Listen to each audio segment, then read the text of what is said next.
Have you ever felt like you're watching a loved one drift away? Not because of lack of love, but because of the battles they're fighting within. Battles that you might not fully grasp. You're not alone.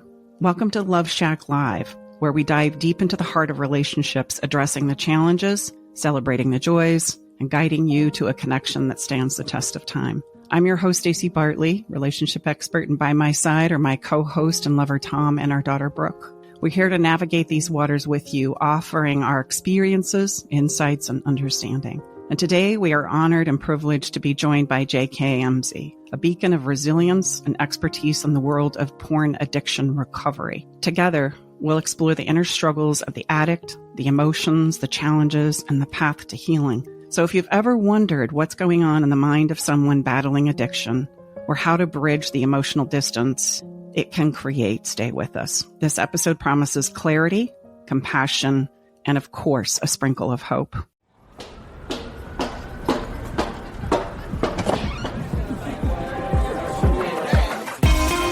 Hi, thank you for coming.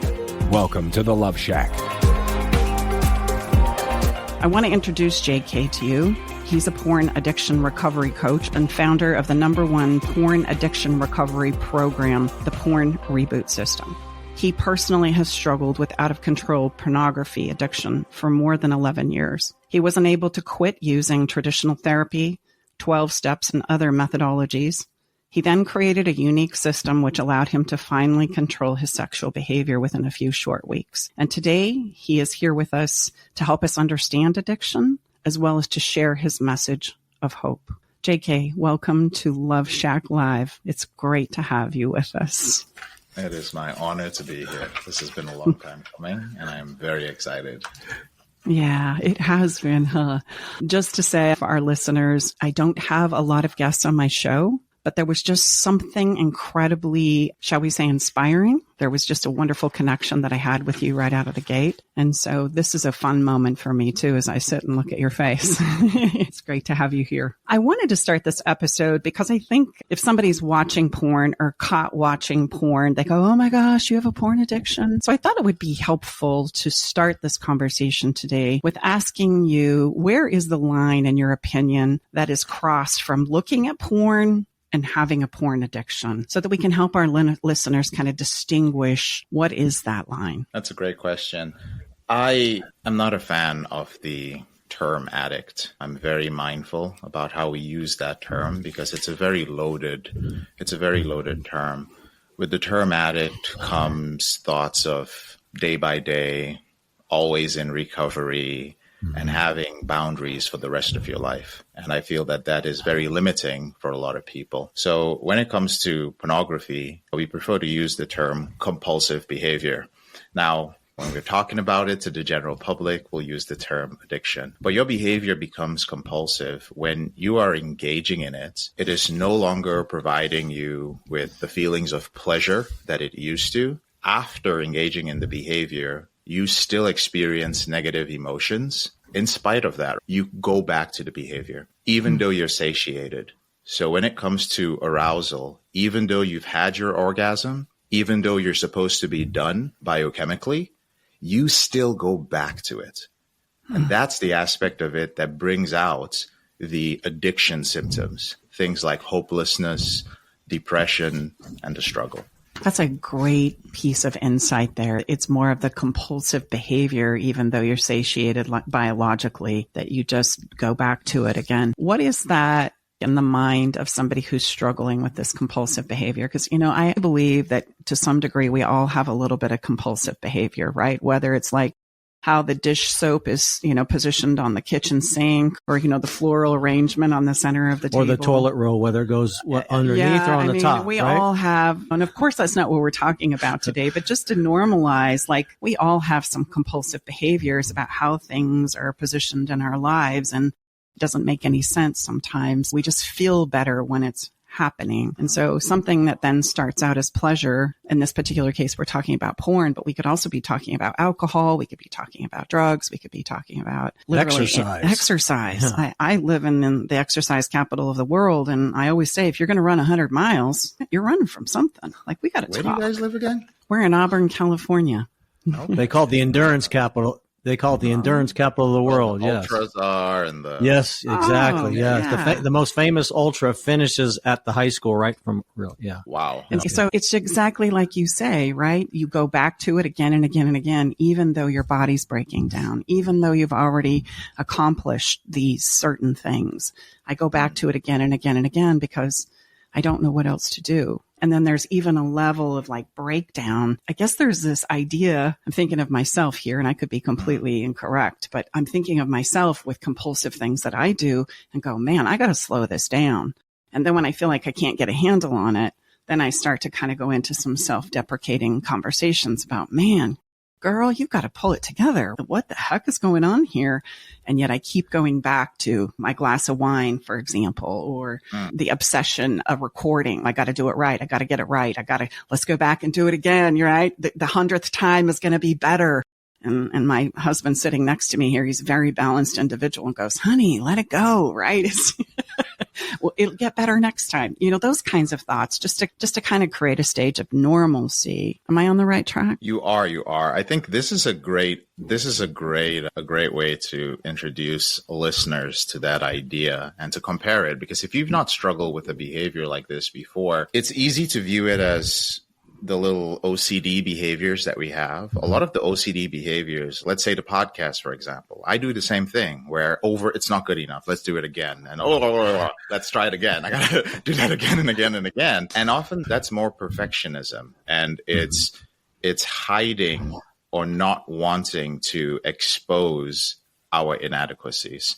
And so we overcompensate with perfectionism in a compulsive way. That is similar to this, except that with this behavior comes a literal biochemical change. You are releasing dopamine when you engage in this behavior. You're activating more dopamine receptors than you would under normal circumstances. So when you don't have it in your life, the things that release dopamine for you are not enough. And the more compulsive you are with it, the less amount of time that you can go without it. It changes your brain chemistry, and it does take a while. It takes months to almost 2 years to rewire your brain. So I would say that in terms of consequences, the consequences of your behavior with pornography they're just very far removed from typical OCD. And like I said, even as the coach, I have my OCD behaviors, and my clients, they make jokes about it. They're like, yep, Jake is going to do it again. He's going to start it from the top. Here we go. If I heard you correctly, then when we have this compulsive behavior, whatever that is, and that drive, the only thing that will satiate that drive is that particular drug of choice, so to speak. Nothing else will replace that dopamine hit, like whatever that is I think you're specifically talking about orgasm, that the orgasm is the biological mechanism in this particular case. Interestingly enough, it's not the biological mechanism. The orgasm is the part where dopamine is released. But if we compare this, first of all, to answer your question, Tom, no. If this was the only way to satiate it, then there would be no way to reboot from it. So what we do at Porn Reboot is we teach you and we show you that as amazing as an orgasm is, we give you the belief and we show you that there are other things in life, things which release serotonin and oxytocin that are as satisfying as orgasm and last longer, albeit the quality is different. Now, when it comes to the mechanism, Stacey, and for those of you who are listening who are curious, just a brief primer in this. When we talk about things like alcohol addiction or a substance abuse addiction, in these cases, the substance is external to you. When it comes to pornography addiction, dopamine is an endogenous opiate. It is within you. So you are the one who controls the supply. You are the actual dealer of your own drug. Wow. But it is behavioral. Behavioral addictions are also, without getting too nerdy about it, I'll just make it short. Behavioral addictions are also known as process addictions. And that's because there is a process. Let's say, for instance, you know that your spouse, your male spouse, is struggling with an out-of-control behavior. The way his mechanism would look like, just to be focused on the mechanism piece, is he works from home. And anytime you leave, he's triggered. So his trigger, just like the Pavlovian model, would be being in his office, hearing you say, all right, I'm heading out, honey. I'll be back and see you in an hour. Love you. And he's like, love you. Leaves. door closes.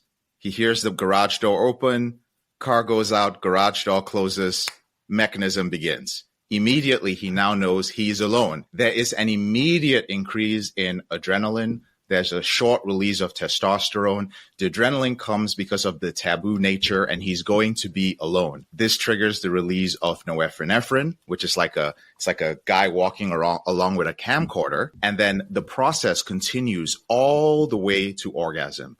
As he, shuts the blinds, as he, maybe gets on his phone or his iPad or the computer, as he goes through the rituals of his behavior. So that is the mechanism. But here's the interesting thing. Because orgasm for men is typically very short, your biochemistry is aware of this. So you extend the mechanism. How do you do that? Men typically extend it by opening different tabs on their computer, jumping from genre to genre. And what are they doing? They're extending a specific part of that process. It could be the release of adrenaline. It could be the release of norepinephrine. But they know orgasm is going to be short-lived. What they don't realize is while they're extending it, they are rewiring their arousal process permanently. So when your husband is trying to be intimate with you, you may notice that he struggles. Like he can't get it up. It feels very performative. It's performative because he is trying to replay or reenact viewing pornography, which doesn't have intimacy and is a spectator spot. He doesn't know that he is trying to recreate that process in bed. And that's where he struggles.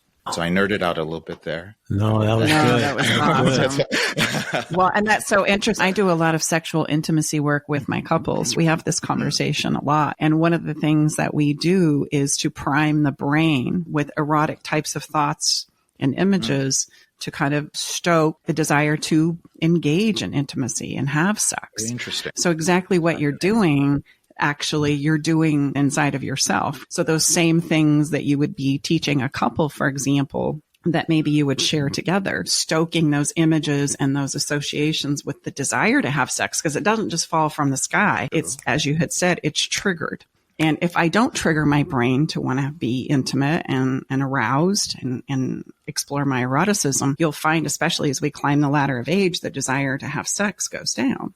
And so what I hear you though, with the rituals, etc., it's about being intentional about those rituals and what they're creating for ourselves. I can create a ritual between you and I to have intimacy and explore our eroticism, or I can do it with myself. And I think what you said, that was the most incredible piece, is that the mechanism is within me. I get to control the drug. I'm my own drug dealer. And I think, wow. Okay. So would that be in the world of addiction, JK? That's a tremendous insight and construct I've never realized. So that's a major difference than the typically other addictions that we hear about, right? That you are the dealer, the individual. You are the dealer in this case, which is the reason why so many people find it difficult to get out of sexual addictions, because the modalities that are currently being used are not adjusted for that. So you throw somebody into a 12-step program and you tell him something like, you have to admit to a higher power that you are powerless. Fine, that works. And you also have to do this day by day. And you will identify, hi, I'm JK, I'm Tom, I'm whoever I am, and I'm a recovering porn addict forever. But there's something that doesn't work there, because you cannot submit to a higher power and simultaneously condemn yourself to a lifetime of being recovering or in recovery, because like a higher power did not put you here to struggle with this forever and have your identity be that. So already it doesn't work. And Tom, when you bring up us being the dealer, we are sexual beings. How do we reconcile this when the behavior is within us? In traditional recovery, if you took one sip, well, you relapse. You got to start from the beginning. What do I do if I fantasize about my wife or my lover? Is that a relapse? What do I do if I see a beautiful woman? Do I no longer acknowledge that? Do I repress my sexuality? The problem is there have never been answers for this. And when I went through traditional recovery, I had a big problem with this. I was like, this is not solving my problem. Am I never going to appreciate a beautiful woman again? Is my sex life going to be black and white and gray and boring? Do I have to listen to what my sponsor says? Like he says, JK, this is the way to live. This is the way to be sexual. This is the way that will keep you away from this behavior forever. This is proven. Like, no, it's not proven. It is a process and it is a practice. And I'm the first to admit that my program is not perfect. It's not perfect because we are human. It was Albert Ellis who said, he's the founder of rational emotive behavioral therapy, that anybody can recover from an addictive behavior, but nobody can recover from being human. Stay with us. We'll be right back. Navigating the silent, complex moments of separation or your partner's need for space can feel like walking through a maze without a map. If this sounds familiar, know that you are not alone. This journey, filled with uncertainties and introspection, requires a gentle, understanding guide. Hey, I'm Brooke from Love Shack Live. We see you, and more importantly, we get it. That's why we created the Separation Support Bundle, a collection of resources designed to not just guide you through separation, but to offer comfort and clarity during these times. Our separation guide offers insights and support to help make sense of your emotions and the process of separation. And for those moments when words escape you, our guide on 10 texts to send when navigating space provides thoughtful prompts to help communicate with compassion, plus a soothing separation meditation to help ease the overwhelming moments. Because sometimes all we need is a starting point or a way to start feeling okay again. Remember, you don't have to journey through these complexities of separation alone. Our separation support bundle is here to accompany you, guiding you towards healing, understanding, and most importantly, the renewed sense of self. Visit stacybartley.com/bundle today to access your free separation support bundle. At Love Shack Live, we're all about exploring the real stuff that relationships bring, the good and the challenging. So let's tackle this together, because even in the hardest times, there's hope, growth, and yes, even love to be found. I feel like there's a lot of parallels between porn and sex addiction and food addiction because we need both to survive. Sex and food are, I would say, essentials in life. Unless you're asexual, okay. But most people aren't. So we need intimacy and connection and sex, and we need to eat. So the same thing could apply because I've dealt with food addiction in my life and I can't go without eating. So the same thing would apply. If I take a bite of a French fry, have I relapsed? It's the same thing. You really can't, you have to eat and you have to have sex. So you don't have to, but you know what I'm saying? You want to. You want to. Sex. And it's a normal thing to want. It's not like drugs or alcohol. You don't have to have those things. So it's a very interesting conversation because I know a lot of people struggle with both of those things, and you have to figure out a way to have them healthily, but the lines can be blurred so much because you can find your way back to unhealthy behaviors, but you can convince yourself that it's okay because it's something that you need, you know? Absolutely. I feel like that is a struggle for both areas there. I agree that they both parallel. Absolutely. I think it's important to empower individuals who struggle with behavioral addictions by letting them know that they have the freedom to define what their recovery is going to look like. So we have an exercise called defining your reboots. And by the way, just to explain what rebooting is, why I use that term instead of recovery, is because recovery, in the traditional sense of the word, the idea it brings about is that you have to recover that which you lost. You lost something. This is the process of getting it back. Unfortunately, with sexual behaviors, if you began your compulsivity, let's say in your mid-20s or in your early 20s or your late teens, and now you are in your early 40s, late 40s, sexual behavior is different. Your hormonal profile is different. Your needs are different. You can't recover what you were going to have at 22. It's gone. That's the truth. And that's okay as well. It's okay to tell a client that, dude, you're 41 years old. You're not going to get the things that you had when you were 22, and it's time to let that go. Now, there's a new type of sexuality you can develop, and I'll help you find and discover it. But I want you to know that you can define what your sexual behavior looks like. Obviously, we know what is compulsive. We know what brings you pain and shame and guilt. We know what hurts your spouse. That's also an external part. We need to understand what is it that hurts your spouse and that is unique to your relationship as well. And from there, you define your reboot. So for somebody who is in a relationship, they would include their spouse in this new definition of what it is. And that's something that I still have not seen in traditional recovery, which is why we came up with the term rebooting, where you hit the reset button, which is actually what this logo back here is. It's a P with the reset button in the middle. You hit the reset button, and from that present moment, wherever you are, wherever the rubble is around you, it is okay to rebuild and just start from there. We don't need to go into the past unless there's some trauma work that needs to be done, but only as a lesson to the present moment. Mm-hmm. I remember when you and I first connected, that was one of the things that you and I share very much in common, was that idea is we don't need to go back and dig up the past. We can just begin where we are and decide how we're going to go forward. And guess what? If something from the past is preventing you from moving forward, we'll address it there and then, but not a minute before. If it's a problem, it's going to show up in the future as we're moving forward. And I know for my clients, that's such a refreshing take. It's like, oh, really? I don't have to do 12 years of like trauma therapy before I can have a great relationship because, I got to love myself. That's what they all say.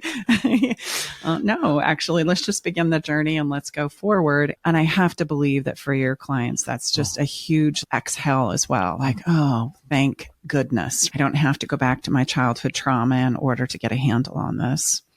Thank goodness. Because that can feel absolutely emotionally overwhelming. I loved what you said about the 12-step process too, that I have to talk to my sponsor. One of the things that I just want to point out that I really credit your program, the little bit I know about it with, that we also know, also know we're aligned on, is the idea that the individual needs to call the shots.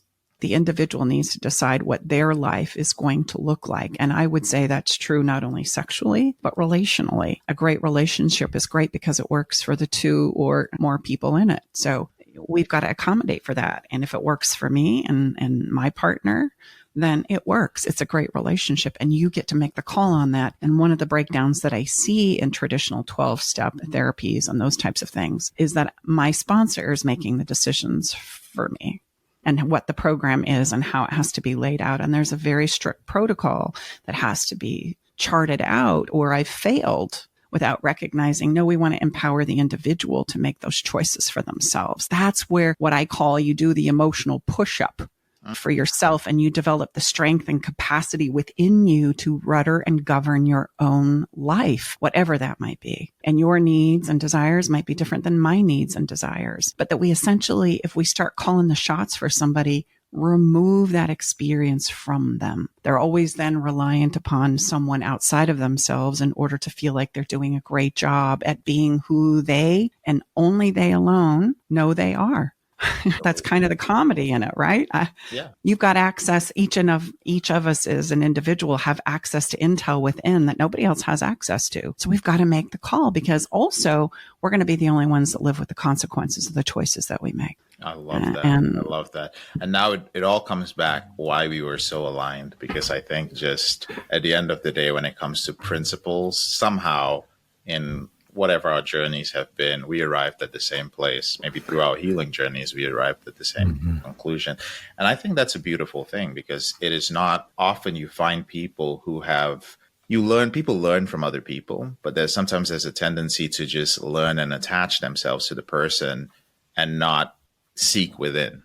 And it's by seeking within, you come to this confidence that, hey, I can determine the path that's best for me. I always believe when a client sits across from me that the client is the hero all the time.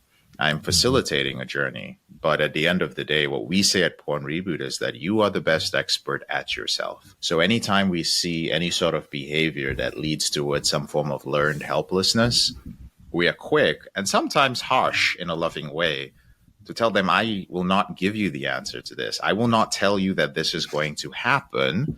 because my experience is different from yours. I've seen the movie in general, but your story is going to be a little bit different. I love that. And you're causing me to think of a client who was desperate to get into a program here recently. And it was like, no, I've got to get in. And we'd closed it. We had already moved on with one of our cohorts that we had started. And I just remember thinking, I don't want to be anybody's savior. That is not my role here. My job is to help you explore what's true for you. And it will probably be many people who inspire you and touch your life in many different ways. I don't want you buying into the idea that any one person or any one program is going to be your catch-all, be-all for your life. My hope for you is that you would continue to learn and grow about yourself for the rest of your life, because that's what I would call living. So let's get about that. Let's get about that and see where it takes us. I'm just another fellow human. I'm just a fellow human on a journey with you. I don't want to be on that pedestal, and I don't want to go there. The reality is we serve a lot of humans, now that we're talking about humans, through the challenges and struggles in their relationships. And many of them are in the space of what we call limbo. Should I stay? Should I go? They're not sure if they're going to be able to work things out. There's a desire to do so. An addiction, or shall we say compulsive behavior, now that we've all learned a thing or two in our time together, can be a key factor in this mix. And it's common to hear the voice of the person who has been wronged, betrayed, etc. This person is typically the one who says some version of, I can't do this anymore with you. I've tried, I've explained. Every time this X, Y, and Z happens, I feel hurt. I feel betrayed. I feel like you don't love me. I'm not enough. I'm not good enough. These are the things that we hear on my side with spouses who are struggling with somebody who has this type of compulsivity. And today I'm so grateful that we get to hear from a voice of somebody who struggles, because I think sometimes we forget that there's another human being who's trying to do the best they know how, who is struggling with things that we may not understand, nonetheless still struggling. And I think this is where it's really important for us to allow you to be the voice of that person who can't speak and often doesn't because of the shame, the guilt, the shutdown. They and they alone know that, yes, this porn addiction has rocked my relationship and now my person wants to leave. And that makes perfect sense, which drives them typically into a deeper place of shame. My question to you in that very long-winded statement is, does that typically drive the compulsivity, the behavior? It drives the compulsivity until that individual seeks help. So it's very possible and very common, honestly, that they medicate those feelings of fear of the relationship falling apart, the uncertainty, the insecurity, the looming uncertain future, the looking at your identity and going, wait a minute, I can't imagine a future without this person. It is a terrifying abyss to look into as somebody who's struggling with something. And like I said, your partner, if they're struggling with this, is feeling hopeless. They are looking at themselves and they feel, because they have tried so many times with every tool they have to end this behavior, and they have failed. They believe that something is inherently wrong with them. Something's wrong with me. And the one statement that every man who struggles with a porn addiction or sex addiction has is, if you truly knew who I was, you would not love me. Mm-hmm. That is the statement that goes on in their head over and over again. And they are hypersensitive to anything which you may say that will prove that. Their shame is compulsive as well. They have lived in shame and lived in the shadow for so long. So yes, it's part of the behavior. It fuels the behavior. But one of the most beautiful things about what I do is watching the healing process. Because when we don't work with couples, I work primarily with the men. But interestingly enough, it is the partner who recommends. It's the partner who is betrayed, who finds me somewhere and goes, you know what? This is the guy my husband will listen to, because my husband is stubborn and I think this guy will call him out. I don't know what it is. The female partners are very, very intuitive, and they're just like, I need you to listen to this guy. And they reach out, and oftentimes when the partner shows up, he just believes it's hopeless. he's like, JK, we've been through counseling. We're working with this. We're working with this. But I don't know if there is a way back. So they've crossed that point, right? Like Brooke said earlier, they've crossed it and they just don't know if they're going to come back. So there are a few. Well, I'll let you take it from there with the questions, because this is the area where you guys have expertise, and I'll allow you to lead with what you feel partners would like to know most.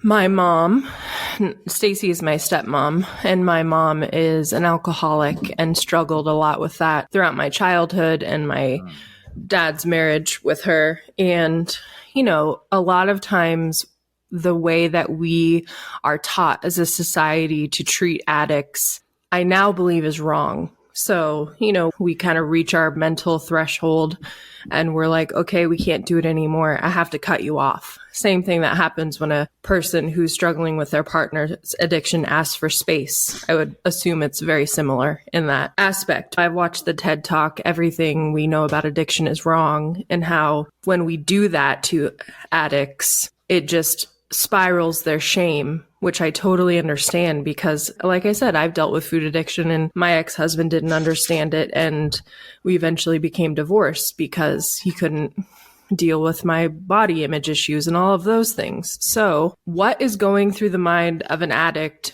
when the partner kind of gives up on them because they don't know what else to do? And what other options are there? Because there are so many other options, I know, but I feel like it's a catch-22 because the partner who is not the addict or not experiencing compulsive behavior becomes emotionally exhausted. But I know the other partner who is dealing with it is also emotionally exhausted and dealing with so much pain. But there has to be a better way of navigating that than what we currently have, because what we currently have sucks and it's not working, you know? That is a great question. And I really appreciate you being vulnerable and sharing that, Brooke. It gives me context. I would say that it is not necessarily accurate that the partner that's struggling with the addiction is emotionally exhausted.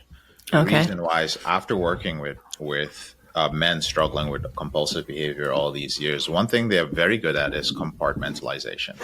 Yeah. And it's also a very good defense mechanism for them. Because realize they've been hiding this behavior for a long time. To watch pornography at, let's say, level 6, which is you're watching stuff that the FBI could kick your door down for, or you're watching stuff that your partner would be like, hey, I thought you were like this, but looks like you're like this, right? From what I've seen you watching. What's going on here? Yeah. It requires you to have the ability to suppress shame, to put it aside. And we also work with executives, we work with celebrities, we work with mega church pastors. Discretion is one of the important parts of what we do. But these individuals can compartmentalize, repress, suppress, and show up and perform in a very charismatic manner, which is my superpower, by the way, is catching people who think that they're slick with that. But so sometimes they are able to compartmentalize it. One of the things we specialize in our marketing too, which is also important. And I will admit, one of the reasons we are good at what we do is we're also good at marketing. And I'll tell you how this picks in. It's not a money thing.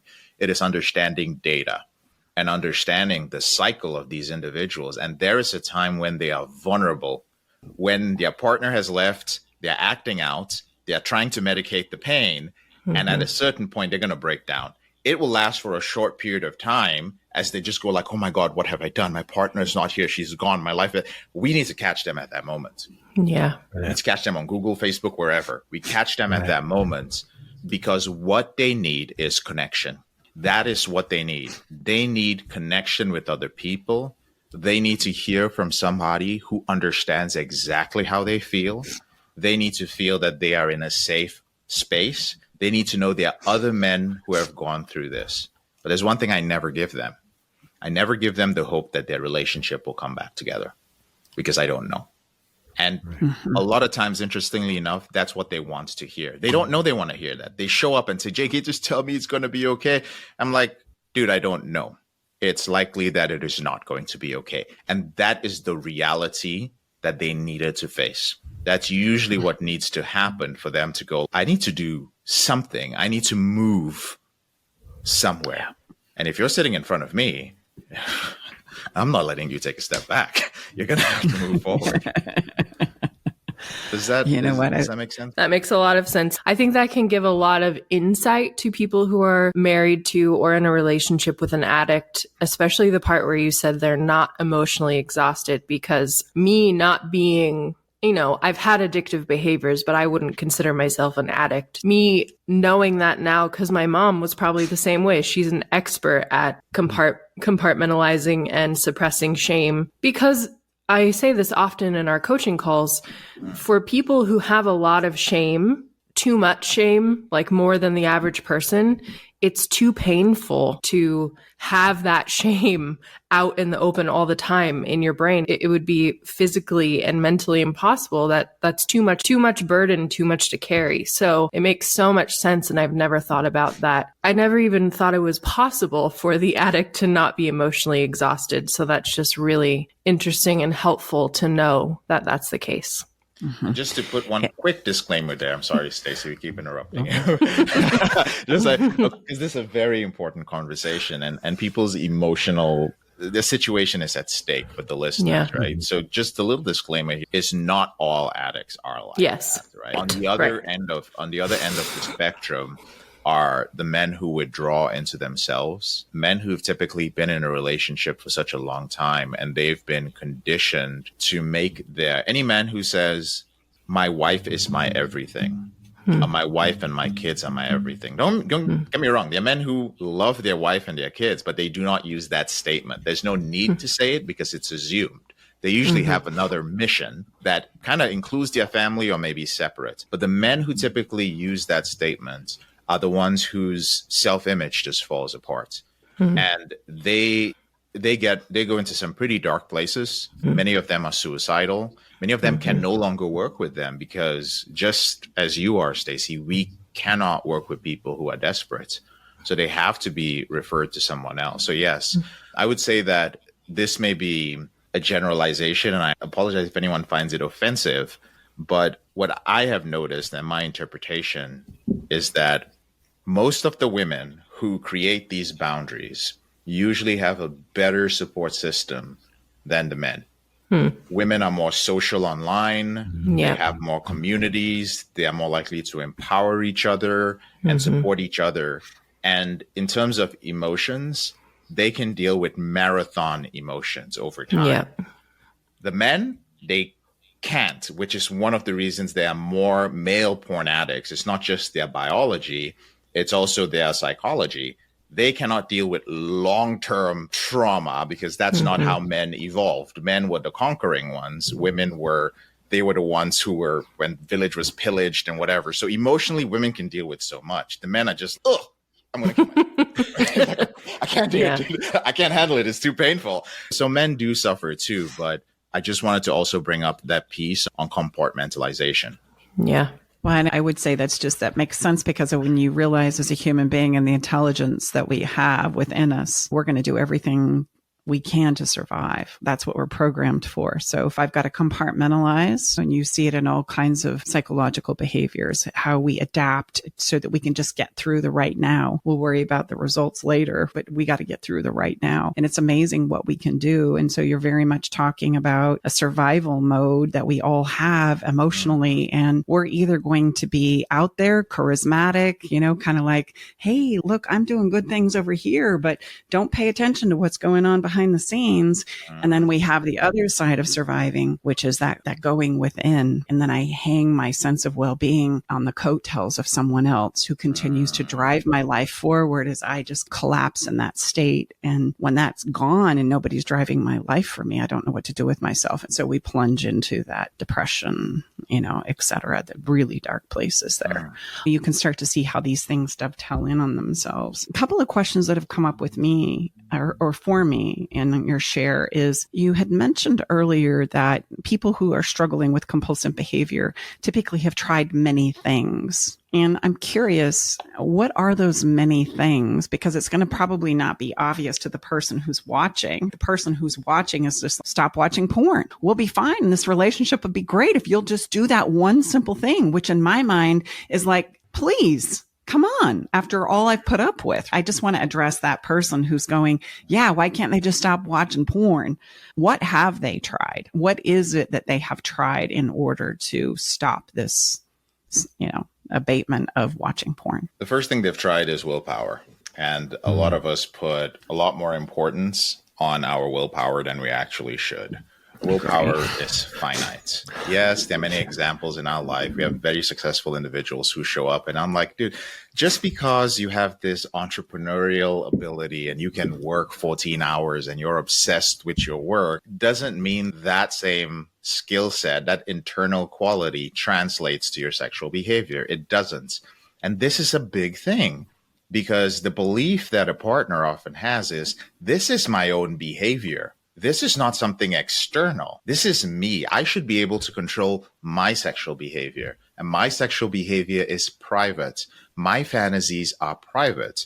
And when even the thought of seeking help comes up, people freak out. Why? Because when it comes when we talk about the realm of fantasy, first of all, there's nothing wrong with fantasy. The only thing wrong with fantasy is our fear that if other people knew what our fantasies were, they would think we actually wanted to do those things. And we don't. Unfortunately, pornography has systematically taken those fantasies and made them visual, but not only made them visual, as you guys have seen over the years, they are becoming more normalized and real. There are sexual acts that are happening today. I won't say anything to trigger anyone, but there are sexual acts that are taking place today that are so normalized that were never a thing prior to the 60s and the 70s. And it just kept escalating. And the youth today, I'm a millennial, but Generation Z really thinks a lot of things are normal. The first thing they try is willpower. The next thing they try is habit change, right? Habit change. It's atomic habits. And people just show, I did the atomic. I'm like, shut up. I don't want to hear that guy's name again. It's not, I just don't like him. I'll say it straight up. I'm not a fan. There's good stuff in there, but I'm not a fan of any pop stuff because it goes deeper than that. Habit change is good. It's important. It helps. It will improve your self-esteem. But they will typically end up working with coaches who teach them habit change. They will watch videos on YouTube. They will try negative reinforcements-based exercises. I'm going to punish myself, or I'm going to give somebody $200, and each time I masturbate, I'm going to give money to that person. But what is more typical outside of willpower is they will make a half-hearted attempt to speak to a therapist, especially when the relationship is at risk. But they go in with so much shame, and they are hyper vigilant for not feeling safe. The moment the therapist, if they are not trained in dealing with compulsive sexual behaviors, says or asks something that makes the addict feel unsafe, they will immediately retreat. Or they will close off and they will keep going because they have to go so that their partner doesn't leave them.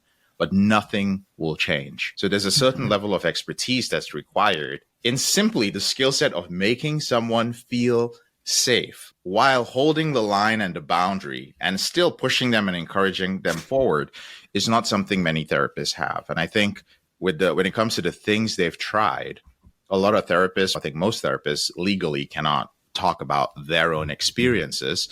So they are limited. As a matter of fact, I've had therapists reach out to us and ask me how to become a coach because they're starting to find that with some of the newer behavioral issues, food, sex, they're like, I would love to go further because I struggle with that right now, or I struggled with that. And I just, I can't tell the person, I can't serve. Yeah, that's one of the reasons why I never actually officially became licensed or hung a license. Well, I mean, I think what you said is none of us gets the hall pass on wishing we could have done a better job in whatever the situation is. We simply cannot punish the pain out of anyone. That's probably not going to do us much good. And I'll talk to people. We have what we call clarity calls. And they say, God, Tom, I went here and my gosh, I walked out of that thing, that hour or whatever, feeling like twice as bad as when I went in. I'm, who wants to sign up for that? That's like getting excited to go get a root canal. You know? Yeah. We can do a good enough job at that on our own. We don't need someone coming in. And especially in these kind of situations, everyone thinks, Jake, if you just get your stuff together and admit to enough guilt and we can punish you enough, and everything will go back to normal. I say that is a dated mentality and that will never work. Well, no one besides people who really have experienced addiction in their life, whether they are one or, have one close to them, no one realizes the magnitude of shame that they feel. Oh. It's just the most shameful thing that you can think about. And then I think about this all the time. It's such a weird way that we deal with it in society because we're like, you better not do this anymore. And we're going to support you if you don't do this thing. And the second you do this thing, you're out. So like, don't do it. Don't do it. Let's talk about it all the time about how you're not supposed to do it. Oh, you're so good because you haven't done this thing. But if you go back into your addiction and you make a mistake and you mess up, you're out.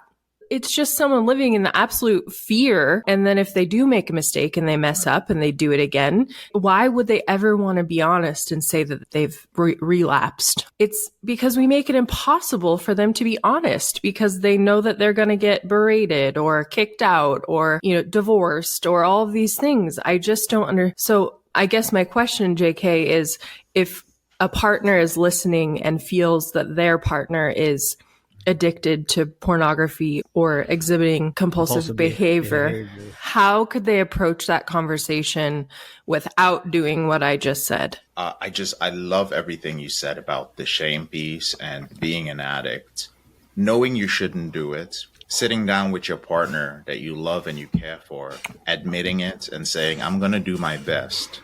And then it's almost as if you're conscious while you're doing it. You literally just say, F it, I'm going to do it. And I understand the consequence. Yeah. And you do it. And right when you're done, you're sitting there in the aftermath and that shame just comes over you. You're like, what the heck? I don't respect myself. As a matter of fact, I obviously don't love myself. And then your partner shows up and like a child, you get berated. The partner, if you're listening, I understand. You're frustrated. You didn't sign up for this. You signed up for a life partner. You didn't sign up for another child. And the last thing you need at the end of the day is to deal with this. And oftentimes you didn't see this coming. With food addiction, it could be like, you were fit and healthy when we met. What the heck happened? It's just like we got to the house and bought the house and the mortgage, and it just came with what happened there, right? Like, what happened? Don't tell me you can't. I remember when we met, I used to go to blah, blah, blah, right? With the addiction, it's just, I didn't know this. I didn't know that you struggled with this. And of course, with pornography, that compulsive behavior comes a few other things. Is it me? Am I not enough? Do you not find me attractive? The ego is brought into it. And the partner is under so much stress. He's under so much stress. I did want to bring up one very important point that almost every couple who has good intentions when it comes to compulsive sexual behavior, especially with pornography, they do this one thing and they think they're doing it in their best interest and everything falls apart. This is very important. Your partner who's struggling with the behavior comes to you and admits it to you. And you're just like, oh my God, this is why you've been distant? Yes, I've been struggling with this. This is why I've been distant. This is why I haven't been able to get it up in bed. This is why all those late nights, and I just can't do it anymore. I almost crossed the line the other night. Men end this behavior for one of three reasons: out of love, duty, or fear. This would be love, or it may be fear. They almost crossed the line. The partner, since she's not been getting that intimacy and her partner has been closed off for so long, is so excited that he's finally being open that she's just luxuriating in the vulnerability of it. So she says, thank you so much. We haven't connected like this in years. Maybe they even make love. And then after that, he's like, will you be my accountability partner for this? Goes back to the thing that the opposite is connection. It feels good. I will be your accountability partner. I will support you. But she can't be the accountability partner because she's too close to the problem. You can't, if you're listening, you cannot be the accountability partner because he is struggling with a compulsive behavior. He will do it again. You'll support him the first few times, but one day you will suddenly realize that you're done. You're like, why do I don't feel anything. He just feels like an annoying little sibling or my son. I feel nothing for him. I no longer respect him. All with good intentions to keep him accountable. Eventually, he will lie to you. So for those of you who are thinking, who've already started that you will support your partner, but realize that you cannot be his accountability partner. He does need someone else. I love that you brought that up, JK, because we don't realize that we're practicing in that very desire or that loving act where we're practicing a parent-child dynamic where I get to be the parent and hold you accountable and tell you what the rules are. And we're not equals anymore. We're not lovers anymore. And that's why that doesn't work, is you're setting it up to where I'm the parent and you're the child. And that will tank your relationship, right? It will, with systematic results. So I think what JK has said here is very profound, and you want to take it to heart, because you cannot create a parent-child dynamic in a relationship and expect it to thrive emotionally, sexually, those intimacy parts and pieces that we love and that we seek and desire in our relationships. It will tank it. So when that happens, JK, then the loving spouse should say, I cannot do that. What could we do to truly support that person to go find your body of work? Meaning that's how we could help that person take the next step when you've created this magical moment? Yeah. In the rare instance that the partner goes, I cannot do this anymore, I don't care. It actually doesn't really matter which partner goes out to seek accountability. The reason why I say it's rare is also, this is very important. Your ego is involved in this. And you feel that if I, the person who should know you best, and I, the person who loves you, cannot keep you accountable, no one else is going to keep you accountable. But you don't realize that you've created dysfunction in the entire process, in that dynamic. That dysfunction will now come along to sabotage you, because now you are overly protective. When the person comes to JK, we see this all the time, and our team labels it. We're like, okay, we got a wife who was the accountability partner, and now she's going to cock block us. She's going to be there asking questions. Do you even have a PhD, young man? I'm like, lady, I'm your age. But it was just like, but she's just like, no, I don't know what these men are going to tell you. Her fears come up. Her insecurities come up. Are these guys going to tell you to leave me? Are they going to encourage it? I don't feel safe with you no longer being under my watchful eye. I heard JK said you don't have to tell your partner every time you relapse, which I do. I'm like, you don't tell them. You sit and you have a conversation and say, I am rebooting right now. I will be slipping and I will be relapsing. But for this system, slips and relapses are not causes for emotion. They are simply data. And I will be processing it with these people. But we are made to process it all the time. If I were to bring this data to you, it is no longer data for you. It is emotion and judgment for you. And I cannot heal in a place where there's so much emotion and judgment. I need to be in a place with rational people who I know are going through the same problem as me. And that is the place I will heal. So if you ask me, like, did you relapse? I'm not going to say if I relapsed or not. I just say it was a very challenging week for me.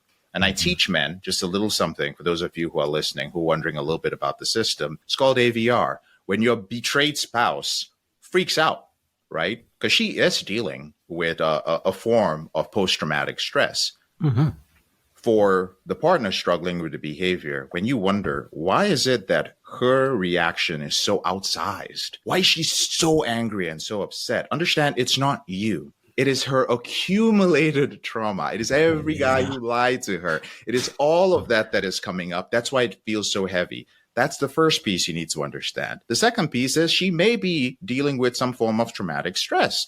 So she may pull your phone and go through it obsessively. She may spontaneously start crying in the middle of the day. Very common. We mentioned all the different things that happen. She gets suddenly paranoid. You're having a good time and you're connecting, and suddenly she goes, wait a minute, but you told me that the woman that you texted the other time, you said she was a coworker, but I thought she was and then suddenly there's drama and you're like, oh, here we go again.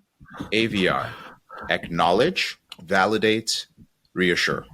I tell my clients there's such a thing as apologizing too much. You can apologize the first or the second time, but anything beyond that is simply going to remind your spouse of all the pain. I'm wrong, I'm wrong, I'm wrong. That's all she hears. She sees a man that's wrong. Once you've apologized, you're good. I'm sure you've already apologized enough if you're in that situation. You must acknowledge her, whatever she's dealing with. I can see why you would feel suspicious. I can see why you would feel the need to go through my phone. I actually did cross some boundaries. So yeah, you're right. Then you listen. Then you validate the emotion. I just can't let this go. I just feel sad. Men get logical and they're like, well, there's nothing to feel sad about. We already talked about. No, none of that. You validate. I just feel this way. I can see why you feel that way. Like, you know what? You are right to feel that way. You're right to feel sad all the time. I'm surprised you're not even feeling even more sad. Actually, you don't need to say that. That's just me adding it there. But, and then the final piece after the validation is you must reassure, to tie a very clean knot in that. And then you must tell her, so I'm going to take what we've talked about today, and I love what you brought up, and I'm going to bring it to my coach. I'm going to bring it to my therapist. I'm going to bring it to my brothers in the program, and I'm going to let you know the feedback we get. I'm going to maybe do the hot seat this week with JK in his coaching session. I'll be on the hot seat, and I'm going to bring it back to you. And then you do bring it back to her. And that's how you deal with it over and over again. Yeah. I can see why Stacey had such a strong connection, because you share similar things. You're like coaching twins. Yes. We say you need to be seen, heard, and reminded that you matter. Wow. How crazy is that? It just parallels. Yeah. So cool. Yes. Being heard, acknowledged, and appreciated for all the work that you're doing, and reassured that you matter and this relationship matters to you. Because if it doesn't matter, what the hell are we doing? If I don't matter and this doesn't matter, why are we still in it? Trying to do the very best we know how. And the piece that I know we resonate on, because we've talked about it, was as human beings, at the end of the day, we truly are doing the very best we know how. In that humanness, we forget sometimes that we figure things out as we go, not before we get started. It's part of the journey. And when I love you, love doesn't heal all things. Love does not have the power to do that. I can love you and still be struggling with the conflict and the emotional turmoil that is happening internally inside of myself. And I think sometimes that's where a lot of pain comes from. Because we think because you love me, you would just be able to do this simple thing for me. No, actually, it's because I love you. I will look deeper inside of myself. That's usually the motivation, to understand and deal with the conflict and the turmoil that's happening internally inside of myself. Or as my darling brother-in-law, who's a mental health advocate, says, often what hurts the most cannot be seen. And sometimes that drives my addiction. And sometimes that causes me to lash out in ways I had no idea I would. It's me I'm dealing with. It's the piece or the person within that does deeply love you that is showing up. And sometimes I just don't know what to do with that. Yeah. And just to share one more thing. Yeah. Some of the things you share, JK, is my younger brother, and he uses hope. Hold on, pain ends. Hold on. on, pain ends. And he says David, my brother, travels all over the world. Similar approach, different message. He says it's in his world, because he struggles with his mental, health and well-being every day. It's impossible to be depressed and experience a sense of connection at the same time. Which is interesting to what you said, because there is, and I would agree with you, JK. So my brother's all about, it's connection is the answer. So it's impossible to be depressed and have an experience of connection at the same time. Now, it can come back, but at that moment in time, if you're experiencing connection, you won't be depressed. That intense your power. It's connection. We're all after connection, right? And he also says connection creates hope, and hope saves lives. Oh, I love it. Who is David Woods Bartley is his name. He created some of these frameworks that now he tours around and shares with military bases around the world. So he's working with our men and women who are actually serving. But it's similar to, I love what you said. It's feeling hopeless. And the monster convinces you that the world would be better off without you. And that you're worthless. And so he's all about, look, if you can experience experience of connection for that moment in time. So just keep trying to having experiences of connection. And when he uses, just remember somebody's name in the grocery store. You never know. They're very simple things that you can do because most of us will retract in your world and all of us world. When we're not feeling good, we all retract. I think the profound piece for me was when you had said there's a window that opens up when somebody has said, hey, I'm leaving this relationship because of this thing you do. And there's a moment, a very temporary moment, because of the survival mode of compartmentalization, that they're seeking connection. Mm-hmm. And I think they seek it's amazing that as human beings, when we're hurting like that and we don't know where else to go, connection is our intuitive go-to place. I want to reach out to somebody. Please tell me there's somebody out there on the other planet when I reach out that's going to tell me it's going to be okay and I'm going to figure this out. Yeah. But the thing that is so frustrating, I think, as a person, like I've said many times, who's dealt a lot with addiction, is that the addict knows that they need connection, but we shun them away. So us shunning them makes them know that they need connection. But then I just want to remind anybody who's listening right now and has a partner who is an addict and they're frustrated and they're at that point where maybe they know that their partner has relapsed and they're just sick and tired of this shit. Remember that connection is the answer. So it's not pushing them away and telling them that they're a fuck up and that they can't believe they've done this shit again. And also every time they relapse is not because they don't love you. It has nothing to do with that. It has nothing to do with that. And if they could, they would stop doing it yesterday. They don't want to be doing this anymore, So I feel like I've grown so much in this very specific way of thinking that I have now. I never would have shunned my mom if I knew what I know now, because I just didn't realize how much she was struggling because I was taking it so personally. So my advice would be to not do that, because it's the last thing your addicted partner needs is to be shunned and told they don't matter and that you're sick of them. No matter how hard it is, what they're looking for is connection. Absolutely. And Brooke, as you're saying that, it's a very important message. But as you're saying it, there's somebody there going, who are you to tell me that? Yeah. I absolutely despise this human being. How can you tell me that when I look at them and they've hurt me? Yeah. So often it becomes an issue of your experience and your emotion versus their pain, right? So you're transcending that. When you share that, something within them reacts in a very visceral way. And we get it all the time. Literally, I go through the comments on some of my YouTube videos where I talk about betrayal trauma, and it's just filled with angry partners. Just angry partners. Oh, that's wonderful. And they're commenting as if it's a live video. They're commenting as if it's a stream. They're literally reacting to each thing you say that triggers them. That's like, oh, well, that's nice. Sounds good for him. It's so the pain, y'all know what I'm talking about. The pain is so visceral from the partner. And this is why I want to say we started this conversation too, talking about individuals seeking space. Would it be okay if I briefly spoke about the space on the side of the partner? Because there are situations where space is warranted. But the caveat is that the partner who's struggling with the behavior must be seeking help on a regular basis.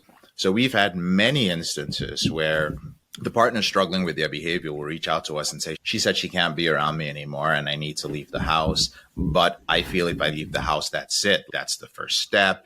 And then he's freaking out. He's just, he's going to the worst place possible. Another man's going to be raising my children. Another man, all his trauma comes up. That's what happened with my dad and stepdad and my mom. And he's just lost. I want you all to know that's what he's dealing with.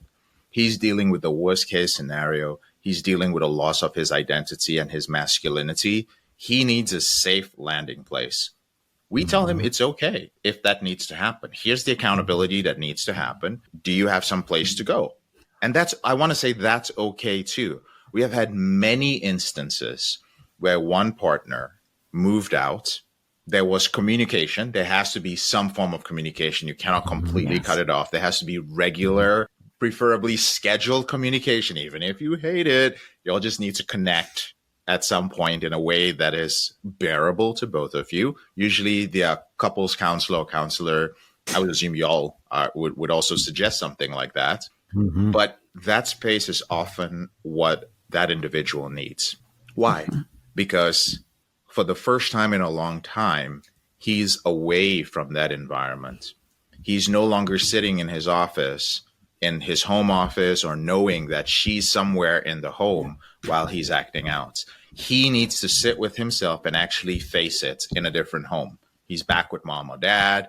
I don't recommend hotels. I'm like, get an Airbnb for a month or something and just be with you. And the things we start hearing when they get past the initial pain and shame of moving out is, you know what? I feel like a boy again. And a boy in the sense that I'm starting to dream again. I'm starting to think in a different way. They're starting to see a positivity from the space. But what often happens is a deep need to share that with the person they loved. They find that individuality again. And they remember that, oh, it wasn't that we were one or anything. We were just two awesome individuals who came together and decided we were going to share this awesome journey together, each in our awesomeness. I just forgot mine along the way. So many, the space can create so much awareness of the other areas of the relationship that needed work. That longing happens not only in the betrayed partner, but it also shows up in the other partner. As long as the betrayed partner is not playing the game of, he's the one who hurt me, he needs help. Like if she needs to get, both of you need to be working on yourself. That is often the best chance when y'all have gotten to that point. I just want to say for anyone who thinks that we may have had a meeting about these conversations before this podcast occurred, we haven't. We had no clue this is what he was going to say. He just happens to be on the same page with everything we believe. We call that space with a plan. That's the name that we've come up with, is space with a plan, where you come together and you come up with the plan of how you're going to meet and talk and when you're going to talk and what you're going to talk about and all of that ahead of time so that you're still working on the relationship while you're apart from each other. I love that. And space with a plan. I'm taking lots of notes. I can take notes on. And I loved what you said too. And I know we need to wrap this up. This has just been too much fun. We gotta have and JK, I know I don't want to take advantage of your time here, but we certainly have, in the spirit of full disclosure, relationships are truly a co-creation. Yeah. They're a little of me and a little of you, and how we dance is what we create as far as the us part. So the us is you, a little of you and a little of me. And that's why we say everybody has something to learn here. Everybody has something to explore. And that's why, just to validate what you had said, not that it needs to be done, but I think for the listener, just the principles of relationships overall need to be stated as they come up. I need to find myself, because how I show up greatly impacts the relationship. And you need to do the same. And a space is often a reset, or what I like to call a do-over, in that we get to re-examine, okay, wait a minute, we've come as far as we can in this current dance that we do, in this current co-creation. And now we're recognizing and realizing that the reality is, for a long time, there's lots of things that haven't worked. This is our opportunity to reevaluate myself, what I want, what I need, who I am, who I want to show up as going forward from this moment. And you need to do the same. And so space without a plan is just space, right? And we all know what happens with just space. You're done. You're just done. But space with a plan means we're going to look at me, look at you, and it's literally a cycle where we get to start all over again in the relationship journey, just like we were dating again, but we're dating with a history. Okay, what do you want? Here's what I want and need. But I have to spend some time with myself in order to vet that out. I don't know. And so as you go through a reboot program, for example, and you discover some aspects about yourself that you've not expressed or sat with or even understood inside of yourself for a long period of time, maybe ever, the same would be true for your counterpart. What is her role in supporting this or going along with it, or trying to play the parent, or trying to be the person, right, that's trying to abate this for the benefit of the whole? Everybody has something to learn there. And then we get to reassess it and decide how it is we want to go forward.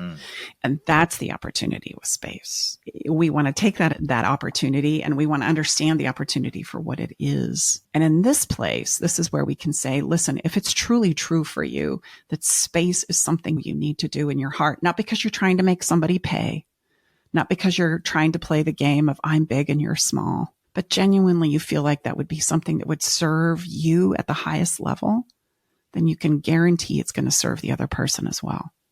I'm a fan of space for the reevaluation process, right? Let's retool this thing. Let's get to know each other from a different place after I've spent some time to be able to translate the understanding inside of myself to such a degree I can share it with you. Then let's see what we have from there. Let's go forward from that place. So, JK, please tell our listeners where they can find more about your programs and what it is that you do and the incredible work that you do for so many incredible humans across the globe. My name is JK Emezi. Last name is Emezi. You can Google me. You can find me on YouTube. It's easier to find me by JK Emezi because we have a lot of copycats who jumped on the Porn Reboot bandwagon, and they're better at SEO than I am. But you can find us at our website, elevatedrecovery.org. You can find us on iTunes, Audible, Spotify, the Porn Reboot podcast. And you can find us on YouTube by searching for JK Emezi. And my recommendation for everybody is don't jump into it. Don't just I heard him and I want to put in an application. My team will reject you outright if you show up and you don't know anything about our process. Despite the pain you may be into, despite the fact that you may have many questions, spend some time listening to my podcast, right? We have over 500 episodes. We have over 1,200 videos on YouTube. Just educate yourself, get comfortable, introduce your partner to it. It's okay. This is your sexual behavior. This is something that's within you. It's going to take time to heal from this. So take the time, use our free resources first. And the day will come when you know, you're just like, this is the day. I'm putting in the application and I'm ready. And we'll be ready too. We're still going to be here. That's awesome. That's beautiful. Thank you so much. I knew this would be amazing, and it absolutely was. It's fantastic. Thank you so much for having me. So we're going to turn a corner here and we're going to talk about having a little bit of fun. And today I'm going to call or follow the fun, the music in your heart. Here's the thing. The world's concept of love is that you must get other people's love before you can feel love for yourself. The law of love is that actually you are love, and that as you give love to others, you teach yourself what you are.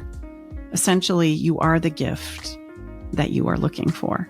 As you offer grace, forgiveness, and appreciation of others, you can finally then accept your love for yourself. So today, I want to invite you to simply explore your music playlist. Like, what moves your heart? Listen to it from a different vantage point. Spend some time with it and see if you can, those messages in the music that mean something to you, write them down, because those are touching places within your heart that help you see who you are. And as you do that, you celebrate those. Music, as they say, is the unspoken word, and it truly is for all of us. We love the music that we love because in a very small way, it reflects back to you who you are. Enjoy that. Have some fun with it. And of course, we always end with a theme song. This theme song today is from George Michael. I know I'm taking you back, but he sings a song, I Can Only Show Up and Be Me. And as the lyrics say, I think it's such a perfect conversation for what we've talked about today. Turn down the lights, turn down the voices in my head, hold me close, and don't patronize me. I can't make you love me if you don't. I can't make your heart feel something that it doesn't, but I love you and I'm here. You can listen to this week's song along with our entire relationship playlist by going to our website or our podcast page. You can also find us on Spotify at Love Shack Life Playlist. What an incredible conversation today, babe. Brookie. I saw you get a little fired up there, Brookie, at the end. It's awesome to see. I love it. Go, girl. And thank you, listener, for joining us today for an incredible conversation about this. And please, we are dedicated to have the conversations that matter most to you. So if you have questions about this episode, if you want to reach out to us, or you have conversations that you want to have here in the Love Shack, don't hesitate to let us know. I guess that's a wrap. Thank you so much for being here with us. Until we see you next week inside the Love Shack, have a wonderful week. Bye-bye for now.